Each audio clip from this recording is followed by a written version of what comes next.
No, we have a problem policing our own people. Okay, but for some reason we have this idea that there are no enemies from within. Our biggest problems are from within. Okay, our biggest enemies in Judaism are the reason there's a left in Israel and there's so much hatred worldwide against Israel, against the Palestinians. It's because of Israel itself, because of the left within Israel, from Shalom Akshav, from Shinui, all these left-wing parties in Israel. They welcome that in, right? It's the same sentiment that welcomed the Romans in during the time of the Second Temple. Why do you think the Jews were occupied during the time of the Second Temple?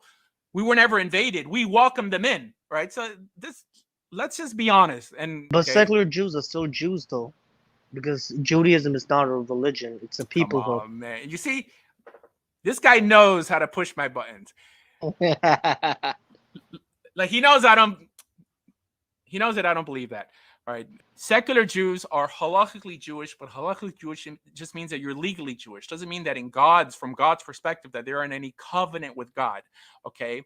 A secular Jew is kagoy, that he's equivalent to a Gentile in God's eyes. Halakhically, you're legally Jewish. It doesn't mean anything. It just means, the rabbis decided that what makes you legally bound to punishments in the land of Israel is if you happen to be born of a Jewish mother. These people, Karl Marx happened to be born of a What are your thoughts about wait? What are your thoughts about, like, let's say a guy who has a Jewish father but a non-Jewish mother? Is he still legally Jewish to you? It's not to me. I mean, I didn't make up these laws.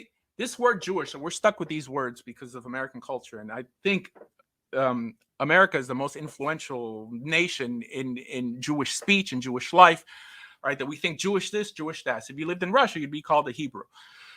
So Jewish means nothing. According to halakha, this is what makes you a legitimate Israelite. That means you're punished. The court can't punish you for breaking one of the 613 commandments unless you happen to have a Jewish mother. It wasn't always like that. Rabbi Akiva said his opinion was that it had to be the mother and the father. And there's an opinion in Talmud Yerushalmi that says that it's only by the father. So it shows that they sort of switched back and forth because it's a legal thing. It has nothing to do with God. God's involved because he gave the authority to the court to screw up as many times as they want, but we still have to do what the court says. So being legally Jewish has been translated by the primitive individuals of groups like Chabad to say, no, you see, you're Jewish. That's what matters. It doesn't mean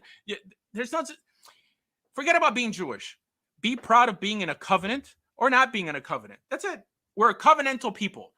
In terms of being Jewish, your mother's Jewish, you're Jewish. So these smart individuals came up with the idea that there must be something transferred by the mother. It's the Jewish soul, Jewish blood, Pintel Yid, the Jewish Neshama. Such stupid ideas. Let them know I said that. I agree with you, Rabbi.